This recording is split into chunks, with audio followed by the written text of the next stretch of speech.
अस्सलाम वालेकुम dear students, आपका वेलकम है मेरी इस चैनल में। बेटा आज हम प्रिंसिपल ऑफ मैथमेटिकल इंडक्शन जो कि 11th मैथमेटिक्स में चैप्टर नंबर 4 है उसको डिस्कस करेंगे। तो बेटा ये जो मैथमेटिकल इंडक्शन है ये क्या होता है और इसको हम मैथमेटिक्स में किस लिए यूज़ करते हैं, तो इन सभी क्वेश्चंस के बारे में हम आज डिस्कस करेंगे। तो पहला क्वेश्चन जो ये है कि ये मैथमेटिकल इंडक्शन होता क्या है, मैथमेटिकल इंडक्शन एक्चुअली होता क्या है। तो बेटा मैथमेटिक्स में ऐसे स्टेटमेंट्स होते हैं, ऐसे फार्मूलाज होते हैं जिनमें एक पॉजिटिव इंटीजर जिसे हम n से डिनोट करते हैं। सो n is a variable, it is a discrete variable. I must say it is a discrete variable. Discrete variable का मतलब होता है बेटा जिसकी वैल्यूज 1, 2, 3 ऐसी होती हैं, यानी जिसकी वैल्यूज यूजुअली फ्रैक्शंस में नहीं आती हैं बल्कि 1 by 1 उसकी वैल्यूज चेंज होती जाती हैं। मतलब n अगर हमारे पास एक डिस्क्रीट वैल्यूज है, वेरिएबल है, तो इसकी वैल्यूज जो होंगी वो होंगी 1, 2, 3 एंड सो ऑन। सो ऐसे स्टेटमेंट्स हम मैथमेटिक्स में देखते हैं या ऐसे फॉर्मूलाज हम मैथमेटिक्स में देखते हैं जिनमें n इन्वॉल्व होता है। मैं आपको यहाँ कुछ एग्जांपल्स दे रहा हूँ। फॉर एग्जांपल हमारे पास स्टेटमेंट है Pn equal to 3n plus 5 where n belongs to m. It means n is a natural number. So this is a statement. अगर हम ये कहें कि ये जो Pn है 3n plus 5 it is an even number, तो हम मैथमेटिकल इंडक्शन से वो वेरीफाई कर सकते हैं कि वाकई वो इवन नंबर है या नहीं। तो अगर मैं लिखूं P of n is an even number,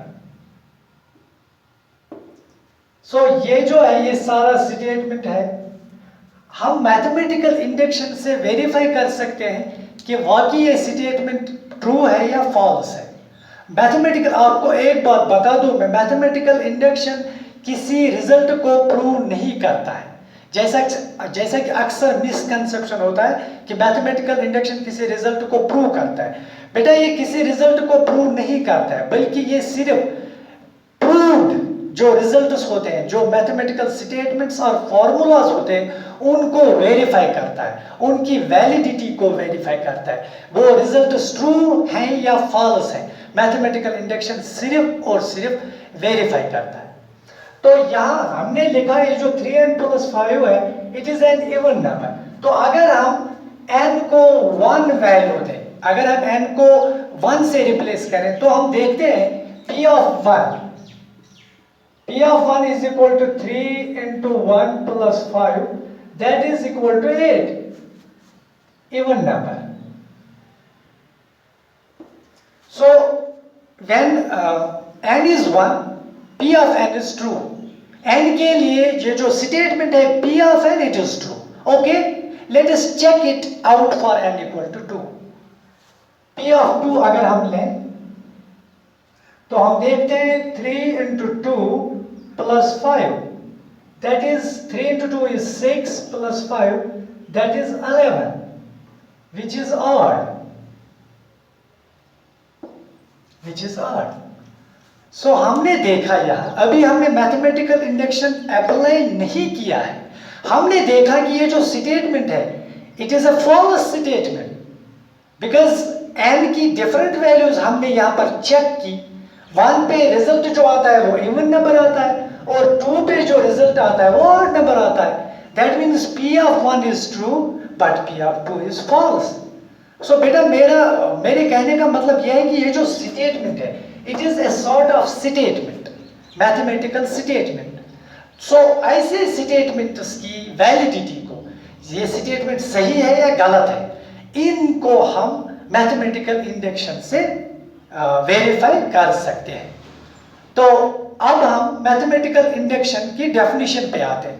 mathematical induction मैंने यहाँ टाइम को बचाने के लिए डेफिनेशन लिखी हुई है, तो आप देखिए it is a mathematical technique to verify the mathematical statements or formulas involving a discrete variable n belongs to z positive.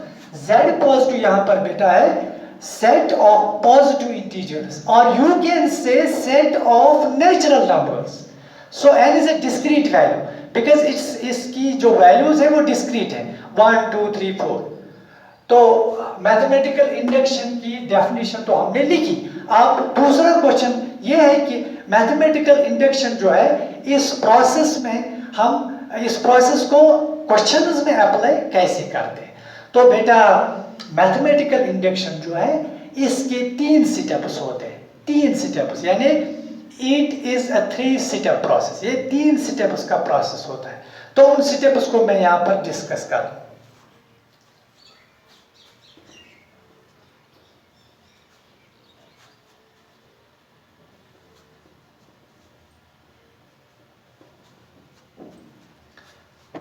Step number 1, इसको हम बेटा बेस सेटअप कहते हैं. बेस सेटअप, बेस सेटअप पहला सेटअप. इसमें हम n को 1 value देते हैं और देखते हैं जो गिवन स्टेटमेंट है whether it is true for n equal to 1 और नॉट. अगर ये 1 के लिए ट्रू है तो हम अपने प्रोसेस को आगे बढ़ाते हैं. अगर 1 के लिए ट्रू नहीं है तो हम प्रोसेस को स्टॉप करते हैं और हमारा जो आंसर होता है वो होता है ये है कि this result is not true for all natural numbers, या you can say this is not a general result. So पहले स्टेप में prove that p of 1 is true. यानी रिजल्ट को हम n इक्वल टू 1 के लिए देखते हैं. इसको प्रूव करते हैं कि अगर ये सही रिजल्ट होगा तो ये generally for n equal to 1 भी ट्रू होगा, फॉर n इक्वल टू 2 भी ट्रू होगा, and so on and so forth. So पहला स्टेप हमने रिजल्ट को प्रूव करना होता है for n equal to 1. Step number 1, this is base step. Step number 2, इसको हम बेटा कहते हैं एजम्पशन. दूसरे स्टेप में हमें प्रूव कुछ नहीं करना होता है, हमें वेरीफाई कुछ नहीं करना होता है, बल्कि हमें सिंपली एज्यूम करना होता है. Simply assume that the given result the given statement is true for n equal to k. हम n इक्वल टू k के लिए एज्यूम करते हैं ये जो गिवन स्टेटमेंट है इट इज ट्रू. प्रूव इसको हम वेरीफाई नहीं करते बल्कि सिंपली एज्यूम करते हैं. So assume that p of k is true. p of k is true. तीसरा सेटअप जो होता है जिसे हम इंडक्टिव सेटअप कहते हैं. Inductive setup. Setup number 3, inductive setup.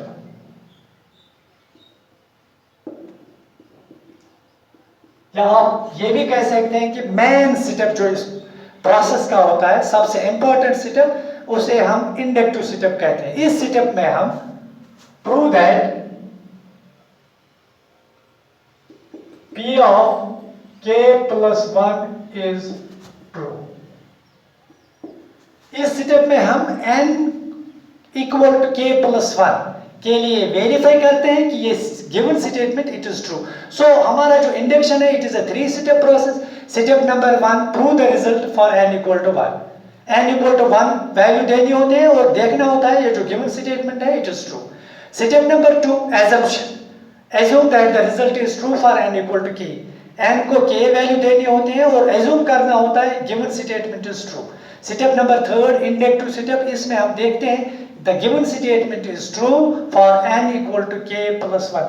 अगर ये 3 स्टेप्स कंप्लीट होते हैं तो हम कंक्लूड करते हैं ये जो गिवन स्टेटमेंट है it is true for all natural numbers और फॉर ऑल पॉजिटिव इंटीजर. तो बेटा यू डोंट वरी, मैं यहाँ कुछ एग्जांपल्स कराऊंगा आपको जिनसे ये प्रोसेस क्लियर हो जाएगा. तो चलिए पहली एग्जांपल हम लेते हैं.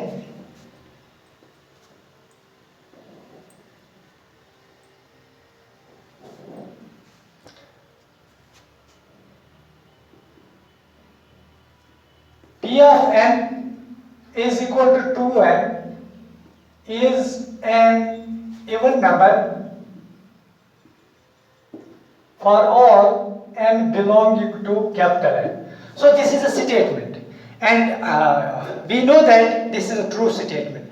ये ऑलरेडी एक established statement है. आपको पता होगा कि 2n जो है it is always an even number. So P of n is equal to 2n is an even number always for all n belongs to n. अगर हम n को कोई भी नेचुरल वैल्यू दें 1 2 3 it will always be an even number. तो हम ऐसे statements को मैथमेटिकल इंडक्शन से वेरीफाई कर सकते हैं. तो पहले सेटअप पे आते हैं. सेटअप नंबर 1, इसमें हमें n को 1 वैल्यू देनी होती है P of 1. P of 1 बेटा 2 into 1, 2n की value 1 2 1 which is equal to 2. So हमने देखा P of 1 is equal to 2 and we know that 2 is an even number. So which is clearly an even number. Which is clearly an even number. So बेटा हम कह सकते हैं कि the result is true for n equal to 1 or we can say P of 1 is true because n equal to 1 के लिए हमने देखा ये statement it is true. So which implies P of 1 is true. अब step number 2 पे आते हैं. Step number 2. Assume that P of k is true. हमने एज्यूम किया कि अगर हम n को k वैल्यू दें तो statement is true. Weather it is actually true और फॉल्स हमें उससे कोई कुछ लेना देना नहीं है. हमें एज्यूम करना है जैसे हम आप अक्सर लोअर क्लासेस में लेट करते हो लेट. सो हमने यहाँ एज्यूम किया कि ये statement n equal to k के लिए ट्रू है. तो हम लिखते हैं अगर P of k it is true for n equal to k. So that is इसका मतलब ये हुआ P of k is equal to यहाँ पर हमें n को k से रिप्लेस करना पड़ेगा is an even number. So हमने एज्यूम किया 2k is an even number. This is step number 2. अब step number 3 पे आते हैं. Step number 3. P of k plus 1 final setup. अब हमें देखना है कि P of k plus 1 ये हमें एज्यूम नहीं करना है बल्कि हमें लॉजिकली प्रूव करना है कि अगर हम n को k plus 1 वैल्यू दें तो जो आंसर आता है that must be an even number. अगर वो इवन नंबर हुआ तो हम कह सकते हैं ये जो 2n है it is always an even number. So P of k plus 1. अब हम यहाँ पर आएंगे. पहले तो 2 है n को k plus 1 वैल्यू देनी है k plus 1. सो हम बेटा लिख सकते हैं 2k plus 2. अब हमें लॉजिकली प्रूव करना है कि this 2k plus 2 is an even number logically. So हमें पता है कि 2k is an even number by assumption. हमने पहले एज्यूम किया है pk is equal to 2k is an even number. So logically हम कह सकते हैं कि it's an even number. It is an even number. So हम यहाँ लिखेंगे ये जो है ये even है. तो आपको पता है कि 2 is an even number. So this is also an even number. हमें ये भी पता है कि sum of two even numbers is also an even number. So even plus even is even. So logically we can say this pk plus 1 जिसकी value 2k plus 2 है it is an even number. So which implies pk plus 1 is an even number. Which implies p of k plus 1 is also true. बेटा हमने mathematical induction की help से ये prove किया ये verify किया कि ये जो स्टेटमेंट है it is true for all natural numbers. So finally आपको लिखना होता है P of n is true for all natural numbers. Hence P of n is true for all natural numbers. अब हम एक और एग्जांपल करते हैं जिससे ये हमारा कंसेप्ट ज्यादा क्लियर हो जाए।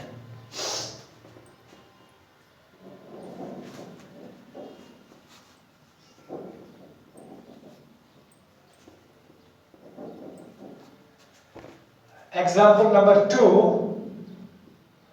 P of n is equal to 1 plus 2 plus 3 plus so on and so forth plus n is equal to n into n plus 1 divided by 2. n belongs to natural numbers. So बेटा ये जो statement है आपको पता है sequence और series में हम पढ़ते हैं sum of first n natural numbers is equal to n into n plus 1 divided by 2. तो ये जो रिजल्ट है it is already a proved result, हम मैथमेटिकल इंडक्शन से इसको वेरीफाई कर सकते हैं। जैसा कि मैंने पहले बताया कि मैथमेटिकल इंडक्शन से हम रिजल्ट को प्रूव नहीं करते हैं बल्कि हम रिजल्ट को वेरीफाई करते हैं। तो चलिए स्टेप नंबर 1 लिखते हैं। स्टेप नंबर 1, सो यहां पर पहले left hand side that is p of 1, हमें m को 1 वैल्यू देनी है, तो उस सूरत में हमें यहां पर एक टर्म लेनी है। जब हम देखते हैं यहां पर टोटल नंबर ऑफ टर्म जो है वो n है, तो when n is equal to 1 obviously we have to take the first term, that is 1. so p of 1 is equal to 1. अब हमें देखना है right hand side must be equal to 1. For n equal to 1, right hand side must be equal to 1. So हमारा right hand side यहाँ पर है n into n plus 1 divided by 2. तो अगर हम n को 1 वैल्यू दें, this will be 1 plus 1 divided by 2 and this will be 2 by 2, this is equal to 1. So हमने देखा कि p of 1 की वैल्यू यहाँ पर 1 आती है, और अगर हम इसमें राइट हैंड साइड में n को 1 वैल्यू दें तो उसका आंसर भी 1 आता है। इट मीन्स ये जो स्टेटमेंट है it is true for n equal to 1. So which implies p of 1 is true. अब स्टेप नंबर 2, अब ये ना समझिए कि स्टेप नंबर 2 लेस इंपॉर्टेंट है। एक्चुअली जो थर्ड स्टेप होता है p ऑफ k प्लस 1, उसको हम वेरीफाई करते हैं with the help of step number 2। तो याद रखिए step number 2 is very important for the step number 3। Okay, step number 2, assume that p of k is true, that is p of k बेटा क्या आएगा यहाँ पर p of k means we have to take k terms, so this is 1 plus 2 plus 3 plus so on and so forth plus n को हमें k से replace करना पड़ेगा और आंसर हमें डायरेक्टली लिखना पड़ेगा यहाँ पर n minus k, n plus 1 minus k plus 1 divided by 2. So this is an assumption, हमें इस सेटअप में कुछ भी वेरीफाई नहीं करना होता है। अब मेन सेटअप पे आते हैं, setup number 3।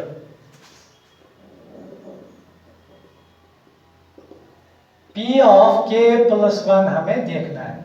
p of k plus 1 means बेटा हमें जो लेनी है, हमें कितनी टर्म्स लेनी है, k प्लस 1। सेटअप नंबर 2 में हमने कितनी टर्म्स ली, k टर्म्स। अब हमें सेटअप नंबर 3 में इन k टर्म्स को लेना है प्लस एक और टर्म जिसे हम k प्लस 1 कह सकते हैं। सो पहली term 1 plus 2 plus 3 plus so on and so forth plus k। अब यहाँ पर एक और term plus k plus 1। It means बेटा we have taken k plus 1 terms. तो यहां से यहां तक 1 से लेके k तक आप देखिए ये जो सीरीज है 1 प्लस 2, इसको आप सीरीज भी कहते हैं। 1 plus 2 plus 3 plus 1 and so forth plus k, इसकी value 1 plus 2 by step number 2 इसकी वैल्यू जो है वो है k into k plus 1 divided by 2। तो हम यहाँ वो सबस्टिट्यूट कर सकते हैं, इसकी value k into k plus 1 divided by 2। So we have k into k plus 1 divided by 2 बेटा अब एक और टर्म है हमारे पास, that is k plus one, k plus one. तो अगर यहां हम क्रॉस मल्टीप्लाई करें, cross multiply,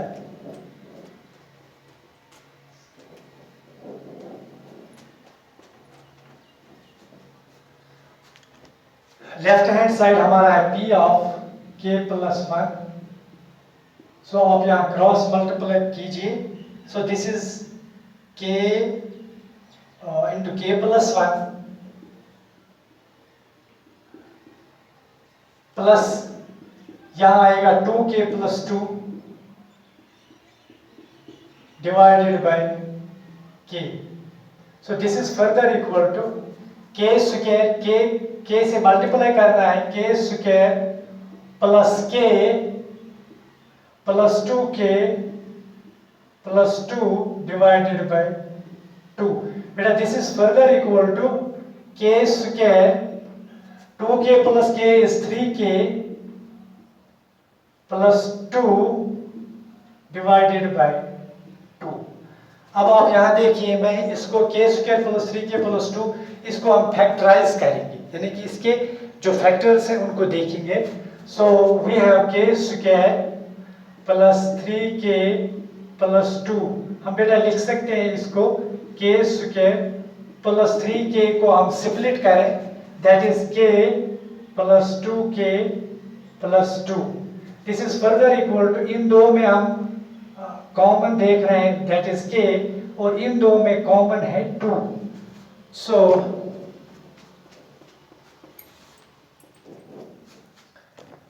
this is k को हम बाहर निकालें, k इंटू यहाँ रहेगा k प्लस यहाँ पर 1 रहेगा प्लस 2, अगर कॉमन है तो यहाँ पर k रहेगा और यहाँ पर रहेगा 1। सो अब यहाँ k प्लस 1 कॉमन है, तो यहाँ रहा हमारा k प्लस 2। सो बेटा अगर हम ये लिखें यहाँ पर, so we have k square plus 3k plus 2 is in place of this we can write k plus 1 into k plus 2. So k plus 1 into k plus 2 divided by 2. So एक और setup, k plus 1, k plus 2 को हम लिख सकते हैं k plus 1 divided by 2. So आप देखिए अब हमारा जो सेटअप है कंप्लीट हो गया। अब देखिए आंसर में क्या था, आंसर में था n into n plus 1 divided by 2। So n की जगह पर हमारा यहाँ पर है k plus 1, n k plus 1 divided by 2। So हमारे थर्ड स्टेप का जो आंसर है वो हमारे गिवन आंसर के साथ मैच हो रहा है। अब देखिए, here we have n, here we have k plus 1, here we have n, here we have k plus 1, here we have 1, here we have 1, and in the denominator we have 2, in the denominator we have 2. It means p of k plus 1 is also true, which implies p of k plus 1 is also true. Hence p of n is true for all natural numbers. तो final answer जो है वो हमेशा given answer के साथ match होना चाहिए, लेकिन गिवन आंसर में n होता है, हमारे आंसर में जो होना चाहिए n की जगह पर होना चाहिए k प्लस 1। तो अगर आपका आंसर गिवन आंसर के साथ मैच करता है तो we can conclude that our third step is complete. तो बेटा ये तो थी दो एग्जांपल्स, हम हंड्रेड्स ऑफ एग्जांपल्स या आप कह सकते हैं हंड्रेड्स ऑफ मैथमेटिकल स्टेटमेंट्स, इस कैटेगरी के स्टेटमेंट्स को मैथमेटिकल इंडक्शन से वेरीफाई करते हैं। इंशाल्लाह नेक्स्ट लेक्चर में हम एक्सरसाइज 4.1 पे आएंगे। All the best.